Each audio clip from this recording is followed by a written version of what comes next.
it's time to take this wonderful Hudson Commodore out on the road for a drive. And if you enjoy all the videos that we do here on the Audrain Museum Network, why not subscribe? Subscribe now. Press the bell icon as well to be notified of all the great content we put up. Join us on this wonderful drive. Let's go.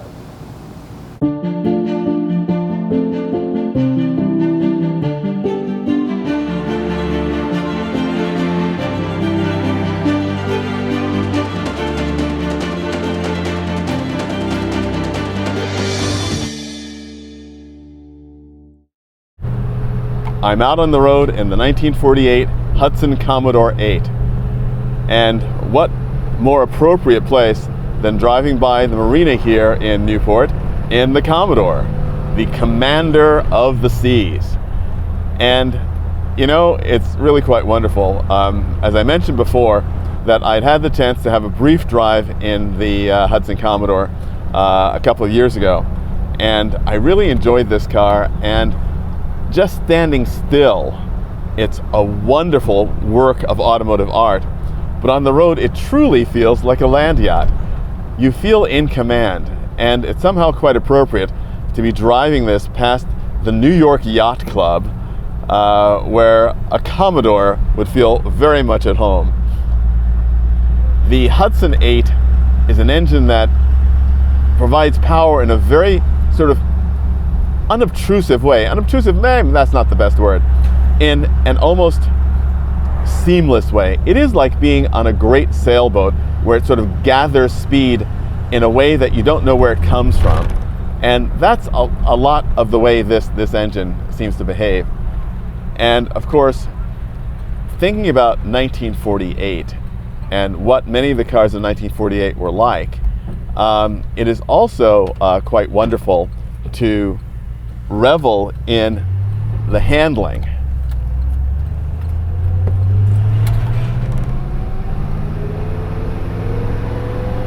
This lowered perimeter chassis does really give the car a very different feel than most other cars of this era. And you can see why it was so adaptable to racing in the much hotter Twin H setup. But even here, this has the feeling of a car that sort of wants to get out in the open road and drive. It's perfectly wonderful on a nice, slow, easy drive like this, but there's a lot more this car has to offer. One of the funny things, of course, about cars like this is the fact that there's also a great deal of wonderful optimism in the design of them. The instrument panel, which is so spectacular, with these great big pie plate instruments, which you also see in a lot of 1950s Italian coach built cars of the period. And they just show, again, an optimism. The speedometer, which reads to 100 miles per hour. And you know, certainly the race cars could probably get to 100 miles per hour. You're not going to get to 100 miles per hour in this car. But also, quite cleverly, much like a tachometer, it's just single digits. So you do the multiplication yourself.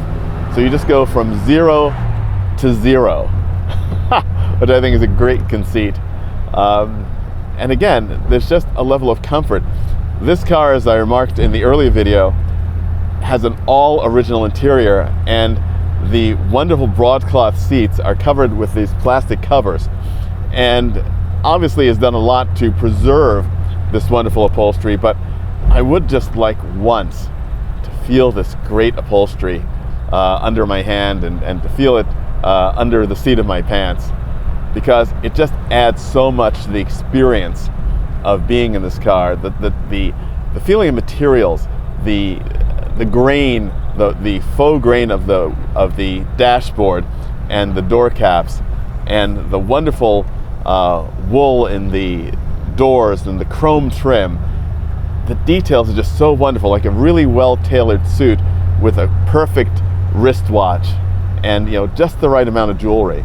It's wonderful. Of course, the nautical references in this interior are everywhere. On the horn button, you have these H's and then wonderful sailboats. And you're reminded that this is the powerful 8 because there's a big 8 above the Hudson radio. And it's just, you know, everything that reminded you of what you were getting when you stepped up for a step down Hudson. You know, Again, going back to the post-war automotive scene, Studebaker was the first American car with an all-new post-war car in 1947, and it was quite revolutionary. And it's interesting to believe that Hudson was the second.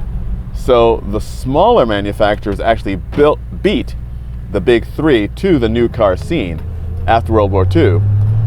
But of course, with the 1949 Ford and then General Motors catching up, it wasn't long before the independents really couldn't afford to spend the money required to keep updating their models. And it's a real shame, because going from world leader to forgotten in just a few years is just unfortunate for Hudson.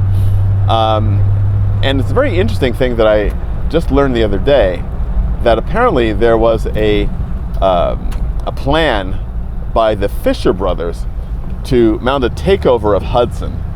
And that could have been a very interesting thing. They certainly were well funded and in a position to know what was going on at General Motors, to see what they could do with the Hudson brand to really sort of bring it into the future.